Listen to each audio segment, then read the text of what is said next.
Non, Furioso finit également dehors. Oula, est-ce que le départ va être validé? Départ validé.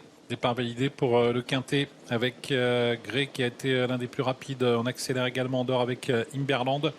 Et puis également Hilton Duhoulet qui profite de son avance initiale pour garder quelques longueurs d'avance sur le peloton. Enzo de Carcy étant déjà absorbé. Ouais, ils sont repris déjà, hein, les deux chevaux du premier poteau, par Imberland notamment, même si Enzo de Carcy accélère pour essayer de les contrer.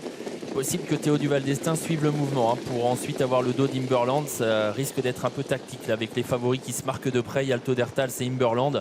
Le troisième favori, lui, est un peu plus à l'arrière. Il y a Saint-Digi, Kazakh Orange qui se retrouve dans la dernière partie du peloton. Enzo de Carcy qui a l'avantage. Il y a Alto d'Hertals qui se rapproche, c'est le favori de ce quintet. Théo Duval d'Estaing qui va probablement essayer de venir en tête, mais pour l'instant il est contré. Imberland est tout près.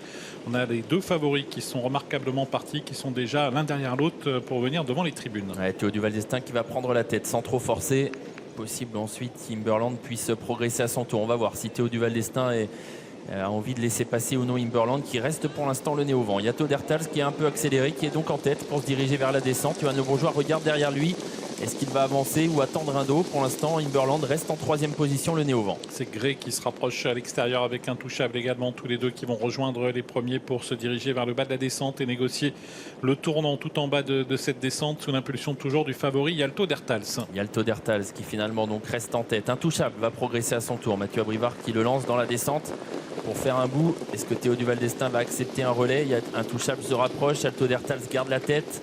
Troisième place pour Enzo de Carcy. Gray est quatrième. Imberland vient ensuite cinquième alors qu'on arrive bientôt en bas de la descente. On remarquera que Johan Le Bourgeois n'a pas cherché à venir en tête avec Imberland. Il a laissé faire Théo Duval d'Estaing avec Alto d'Hertals qui pour l'instant contrôle. Il y a Alto d'Hertals, Intouchable en troisième position. Enzo de Carcy avec Gray, le numéro 14 qui est quatrième, suivi par Hilton Duhoulet, par Imberland qui est remarquablement positionné sur une troisième ligne. Derrière lui Furioso Fligny, Hollywood Dubois et un peu plus en retrait Philou Smiling. Et un wagon va sûrement bientôt se former, hein.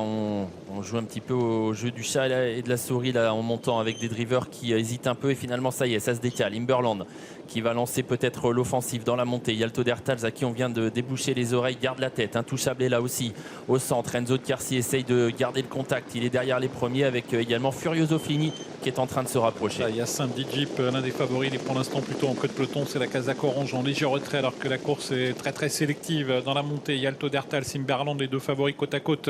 En troisième position, Intouchable à la corde. Enzo de Carcy, Hollywood Dubois qui tente de venir à l'extérieur également. Et il y a Saint-Digi toujours un peu plus en retrait. Imberland qui a effacé Alto d'Hertals qui a eu beaucoup de mal à lui répondre et qui semble sur ses fins. Imberland qui a placé un gros démarrage en haut de la montée, qui a pris l'avantage devant Furioso Fligny, Hollywood Dubois qui est troisième, qui précède encore Philou Smiling et il y a Saint-Digi. Le favori est battu, il y a Alto d'Hertals, c'est Imberland à l'avantage pour sortir bientôt du tournant. Furioso Fligny qui est passé deuxième, Hollywood Dubois est en troisième position devant le numéro 6 Philou Smiling et il y a Saint-Digi qui est lancé maintenant en léger retrait à la ligne d'arrivée. Imberland qui va tenter de résister à l'attaque de Furioso Fligny qui vient maintenant pratiquement à sa hauteur, mais Imberland résiste pour l'instant, il est débordé finalement. Imberland par Furioso Fligny, Hollywood Dubois également qui vient vite. Furioso Fligny à 10 ans qui va remporter ce quintet, qui s'envole vers une facile victoire finalement. Furioso Fligny qui s'impose, Hollywood Dubois est deuxième, Imberland troisième, il y a Saint-Digi quatrième et la cinquième place pour Hold Up du Dijon. 13, 10, 9, 11 et 8 pour l'arrivée chiffrée. 13, 10, 9, 11 et 8. Les favoris sont battus par un 10 ans. Furioso Fligny qui s'impose avec Esteban de Jésus pour l'entraînement d'Alexandre de Jésus. Furioso Fligny qui a pu se faire ramener par Imberland dans la montée, qui est finalement on a disposé après la mi-ligne droite. Deuxième place pour le 10, Hollywood Dubois, qui est aussi un outsider à 20 contre 1. Les favoris viennent ensuite, Imberland le 9, il y a Saint-Digi le 11 et c'est Hold Up du Dijon le 8 qui prend la 5e place. Et Alto d'Hertals lui a complètement craqué pour finir. Il était battu en haut de la montée. Il n'était pas du tout dans son assiette pour